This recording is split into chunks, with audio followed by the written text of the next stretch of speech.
everyone, my name is Garvin and I read books and talk about them on the internet. Today we're going to briefly go over some of the different themes I've noticed in over 4 years of looking at the works of Philip K. Dick. There's a link to some of those reviews below. That said, I do want to note that Philip left behind an amazing amount of work. As I noted last week, 44 complete novels. I have not even read half of them. So there's a lot of variety, and not everything is going to fit into the themes that I mentioned here, but they do show up in a lot of his works. And I'll be mentioning some of those works. I'm going to stick to the ones I've read, though.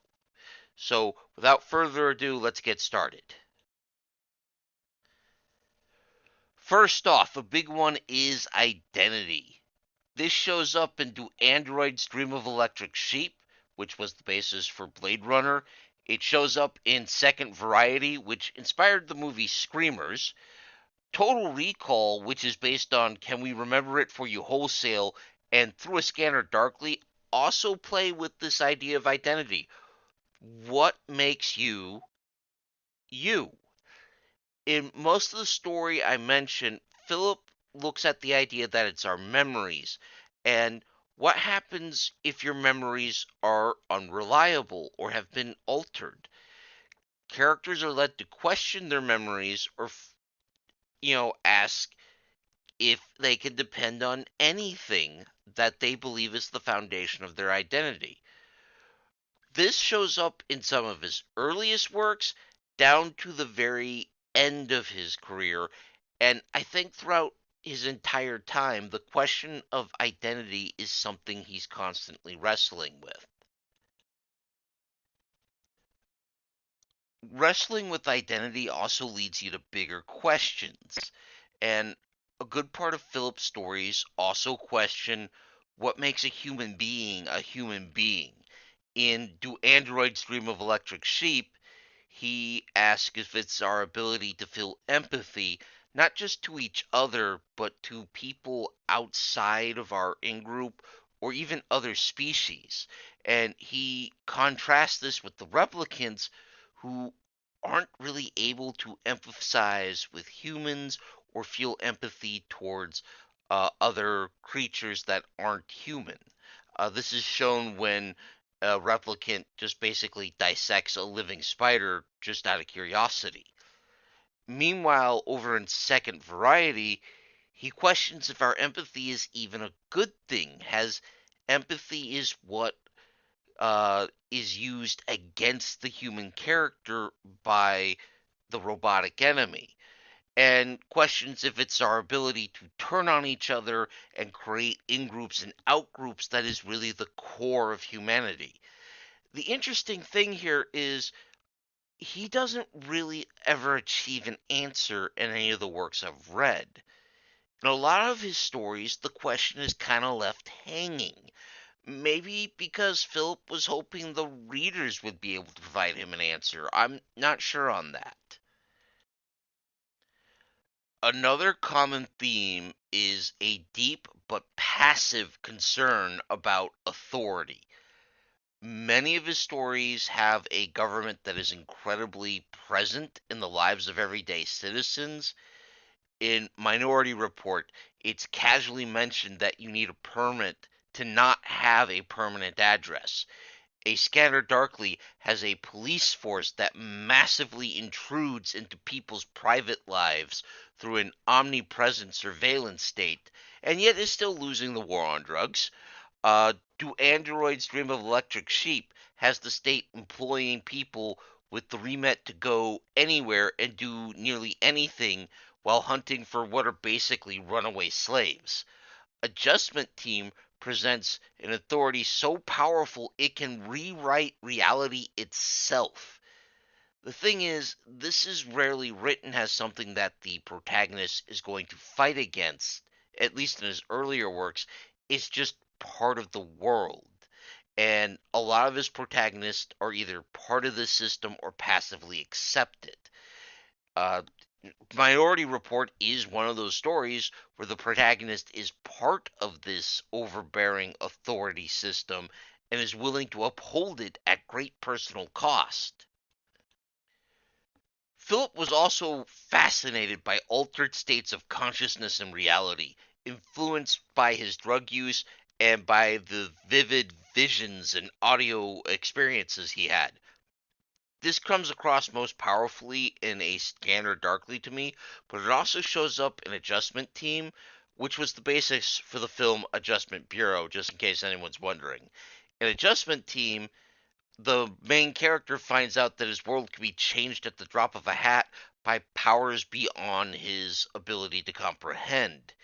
In Do Androids Dream of Electric Sheep, our protagonist experiences an intense religious vision because he starts experiencing empathy and sympathy for the people he's been hunting down and killing.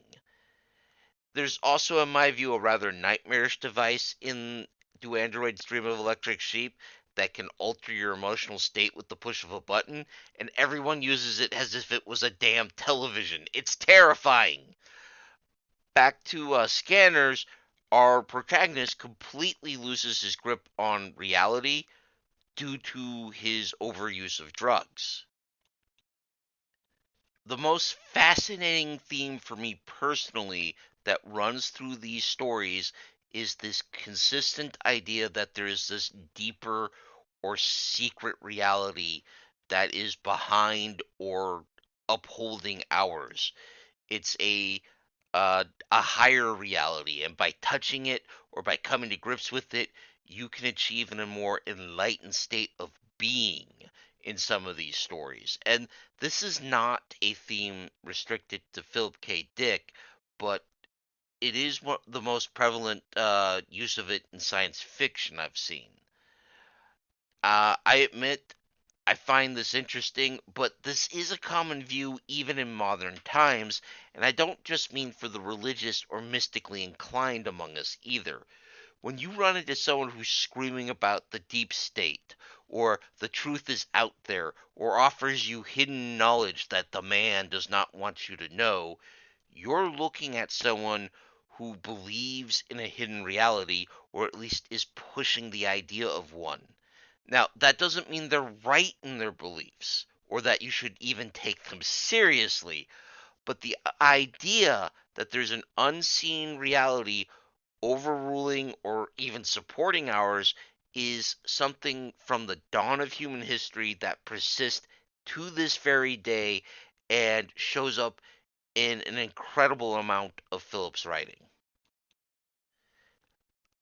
Lastly, my least favorite theme that kind of shows up in a lot of Phillips' writing is Mr. Dick's complicated relationship with marriage and in a lot of ways with just women in general. Now, don't get me wrong, he was capable of and did write women with agency and sometimes even with their own character arcs, but whenever he wrote in a marriage, it was usually a combative, not very good marriage. Not always. There are some supportive marriages like Adjustment Tale, but you can kind of tell if he was currently married or trying to be based on what you were reading and what he wrote. It's not a good thing, but it's there. In Minority Report, to use the latest example of what I've read, the relationship between husband and wife is antagonistic for most of the story.